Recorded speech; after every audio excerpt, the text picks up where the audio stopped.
Problem में क्या है, हमें फिगर ऑलरेडी गिवन है इन फिगर 7.27 दिस फिगर, और यहाँ पर बोला है if D is parallel to A Q, यहाँ पर हमें जो है D E is parallel to A Q ये हमें दे रखा है, and D F is parallel to A R. तो हमें प्रूव करना है E F is parallel to Q R. Where is E F is parallel to Q R, ये प्रूव करना है। तो पहले देखिए स्टार्ट कैसे करेंगे। यहाँ पर हमें गिवन क्या है, डी ई, यहाँ पर as D E is parallel to A Q.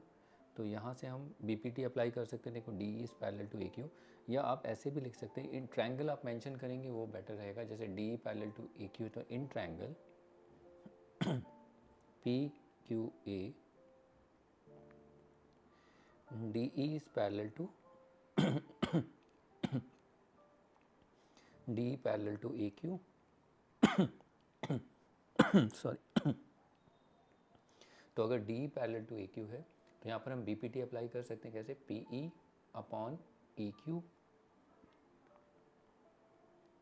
P E upon E Q is equal to P D upon D A. और ये इक्वेशन 1 ले लीजिए और यहाँ पर लिख दीजिए बाई, ये कैसा है, B P T.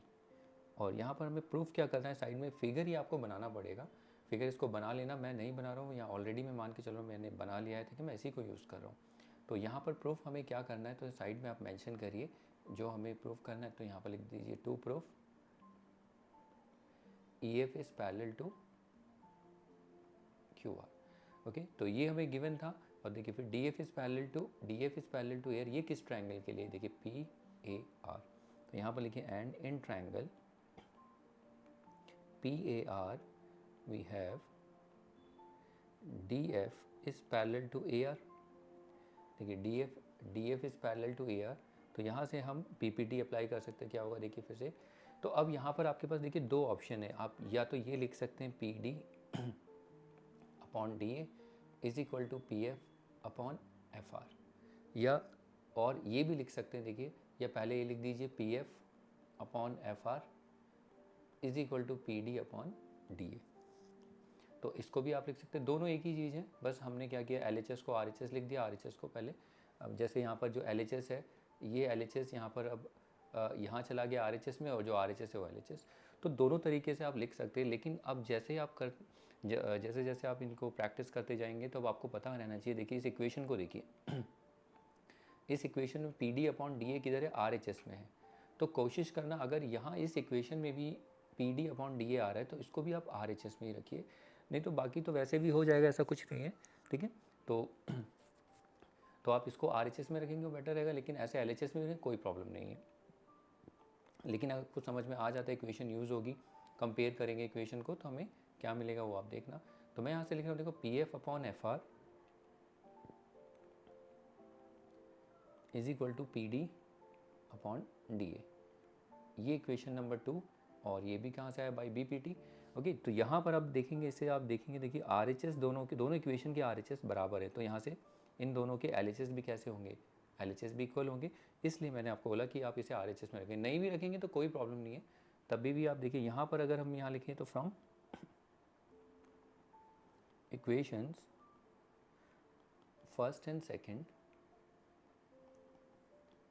We get, तो जब दोनों को कंपेयर करेंगे तो हमें क्या मिलेगा, P E upon E Q is equal to P F upon F R. Okay, अगर आप यहाँ पर याद रखिए, ऐसा कुछ ज़रूरी नहीं है, अगर आप पी डी अपॉन डी ए इधर रख दें और इसको इधर लिख दें तभी भी आप ये लिखेंगे फ्रॉम इक्वेशन 1 एंड 2, तभी भी हमें यही आने वाला है, ऐसे कोई फ़र्क नहीं पड़ेगा। लेकिन कोशिश करिए, जब आप प्रैक्टिस करते हैं क्वेश्चन को तब आपको पता चलता है, तो आप बेटर है कि एक ही तरफ रखिए, जो सेम रेशियो है उसको, या तो एल एच एस में आ रहा है तो एल एच एस में रखिए, आर एच एस में बन रहा है तो आर एच एस में। अगर आप 2 इक्वेशन पे काम कर रहे हैं, 3 इक्वेशन जो भी है, तो उसमें आपको ये थोड़ा सा ध्यान रखना पड़ेगा, बाकी ऐसा कुछ नहीं है। अगर नहीं भी लिखेंगे तो चलेगा। अब देखिए ये हमने बी पी टी अप्लाई की, बी पी टी के बाद हमें क्या मिलता है, पी अपॉन ई क्यू और P F upon F R. तो ये ट्रायंगल में आया। अब यहाँ पर हम कन्वर्स यूज़ कर सकते हैं। देखिए 2 रेशियो हैं, ये दोनों P E upon E Q और P F upon F R, ये दोनों बराबर हो गए।